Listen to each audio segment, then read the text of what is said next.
Next up is bubble sort. It's closely related to exchange sort, even though the animation makes it look like it's the complete opposite. The array is again divided into an unsorted part and a sorted one. This time, however, the unsorted section is to the left and the sorted one is to the right of the array. During every iteration of the sorting process, we can see a red bar running through the unsorted part of the array. And while it's moving to the right, it becomes taller and taller until it's just tall enough to be the next smallest element in the sorted section of the array. The red bar turns blue and the next iteration starts. So why is this algorithm called bubble sort? Well, the red bar, while it's floating to the top of the array, reminds some people of a little bubble. I'll leave it to you to decide whether that makes sense or not.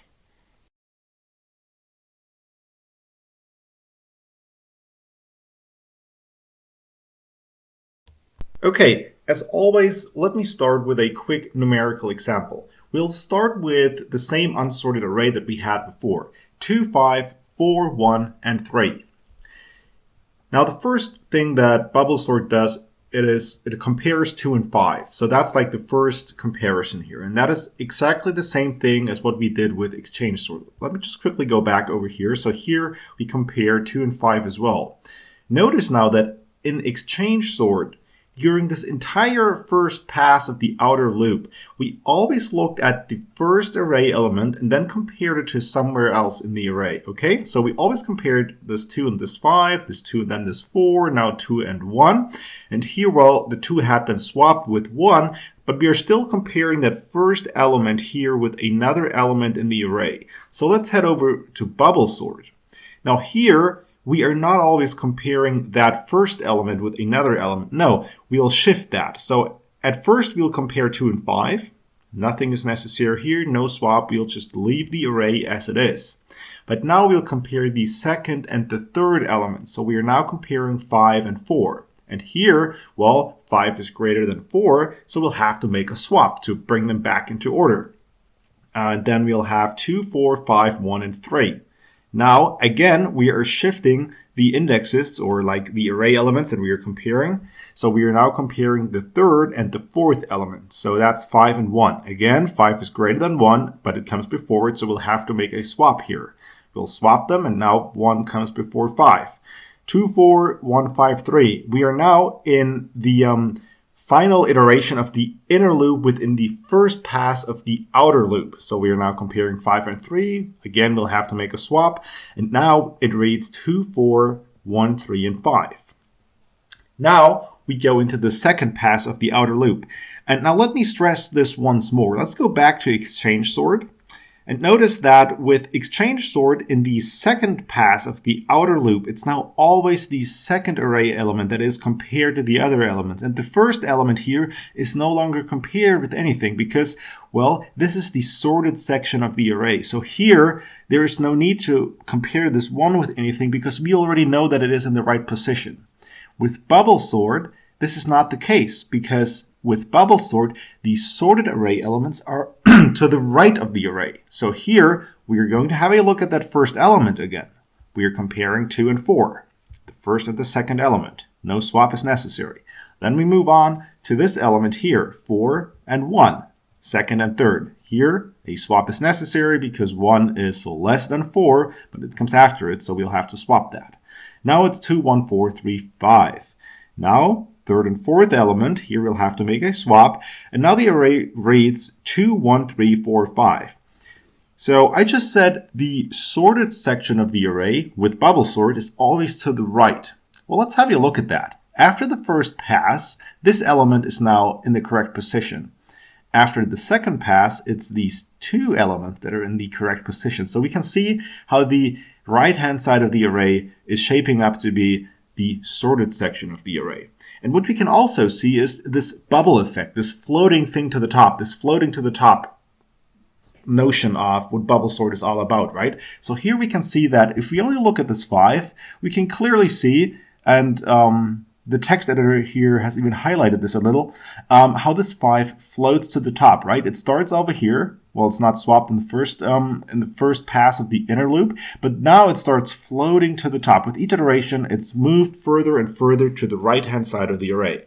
And here, it's the same thing, but with the 4. So here, the 4 starts floating to the top. Second position, third, and then fourth. And here, well, we've reached the final position because 5 is already sorted. We don't have to compare it with that. And even if we did, the comparison would yield no swap, okay? So let's move down to the third pass. Here, we are comparing, once again, the first and the second element, 2 and 1. We have to make a swap. So we now arrive at 1, 2, 3, 4, 5. Well, at this point, bubble sort will go through a couple of additional iterations, but we don't have to bother with these. The array is sorted now and nothing else is going to happen. Okay, so I guess this is it for the theory. Let's get coding. So I'm going to go down here, and as before, we'll now define a new method. Let's call it bubble sort. How fitting is that? Going to have that colon here. As always, we'll define our local variable n. And now, this is where it gets interesting. Similar to exchange sort, we'll have an outer loop and we'll have an inner loop.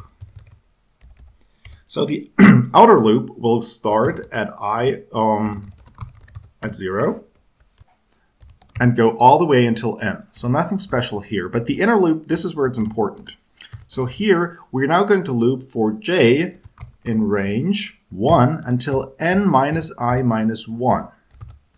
So why is that? Well, we are only comparing elements with like their immediate right-hand side neighbors. So within the inner loop, when we are comparing elements and making swaps, we will not have to make use of this I here. We can exclusively focus on j. And while we are always starting at 1 here, we don't have to look at this very first element. And well, no, technically we could because we're not using I. So we could always compare j to j plus 1. Yeah, I think this is actually going to make it easier. And then we're only going to have to look until n minus I minus 1 because the right-hand side of this section will already be sorted. And with every pass of the outer loop, more and more elements of the array will have wound up in the sorted section. And this is why we'll have to have this I in here to make sure that this section grows over time and we're not looking at it anymore. Okay, so then we'll now just type make swap if necessary. So this is what we'll do, just like with exchange sort. And we'll have to compare element j with element j plus 1. Okay, obviously one has to be within the square brackets. So notice that we're not looking at I here. I is completely irrelevant. We are only comparing elements and their immediate neighbors. So we don't have to have this I in here. So if ij is greater than the element that comes after it, well, then we'll have to swap these two. So we'll just type aj plus 1 is equal to aj plus 1 and aj. We've just made the swap. Okay, so let's see if this works out. I'm going to go back up here. I'm going to copy this array here. Copy it down here. A is equal to 2, 5, 4, 1, and 3. Now we're going to print this, and after that we're going to bubble sort it, bubble sort A, and then we're going to print it again. And there we go. 2, 5, 4, 1, 3, and now we sorted this to 1, 2, 3, 4, 5. So this is working just nicely. Okay, so before we can visualize this, what is the next thing we'll have to do? Obviously, we'll have to yield. We have to yield from our function, not return, but yield. Okay, so let's go back here, and I think every time we made a swap, this feels like a good time to actually yield something. So let's yield A and, well, element J. Or maybe we'll have to make this J plus 1. We'll see whether this is the actual bubble element. I mean, we just made the swap, so I think it's J plus 1. So let's have a look at this. And within main, we'll now first have to import bubble sort from our newly created script called bubble.py. I always forget to mention this. So we have a new script, bubble.py, in which we coded everything. So this is the bubble.py script. And now we are importing this. So from bubble, we import bubble sort. And now we're going to use our visualize function, visualize bubble sort. And we're going to do this with, say, 10 elements. And let's see what happens. We run this. Well, I think this is it. This is exactly what we wanted. So I'm just going to make this maybe 30 elements. And here we can see how the bubble is floating to the top wonderfully. Yeah, so the next step for us would be to make sure that we can also highlight the sorted section of the array. I think this would be kind of interesting to see which part of the array is no longer sorted because it's already sorted. So let's do that. Let's head back over to the bubble script. And here we'll now change one of the elements here. I think I'm going to take this one. And let's have, again, a range object. And we'll always have to put this range object inside this list thing here. Otherwise, it's not going to be a list that can be accessed by the visualize function. And OK, what do we have to visualize here? So remember how the sorted section keeps on growing, so it'll start earlier and earlier with each iteration of the outer loop. So we'll have to have this n minus I here, and this makes sure that it starts earlier and earlier, and then it's going to go until n because this is the last element here. So let's save this, go back to the main script, and run that again. And this should do the trick now. Boom! It turns green because it's sorted, and here we have it. I think this is it. This is exactly what we want. Just to make sure, I'm just going to slow down the animation a bit. And to do that, I just opened up the visualize.py. And I'm going to go to this statement here. This is where we are pausing. I'm going to turn this to 0.5. Go back to the main, and let's run this once more. So now we'll have to wait a minute. Well, not a minute, just like 15 seconds. For this to reach the right-hand side of the array. It's 30 elements, and it's taking half a second each. It's red, red, and now it turns green. So it reaches the final destination, and then it turns green to indicate that this is now in the correct position. So let's see whether that works for the second element as well. And if it does, and it does, I think we can terminate this here. Okay, so let's go back to visualize. Go back to 0.01 here. We want this to run very fast. And let's run this once more. And there we have it. I think this is now the final animation. This is what we'll want to have for bubble sort.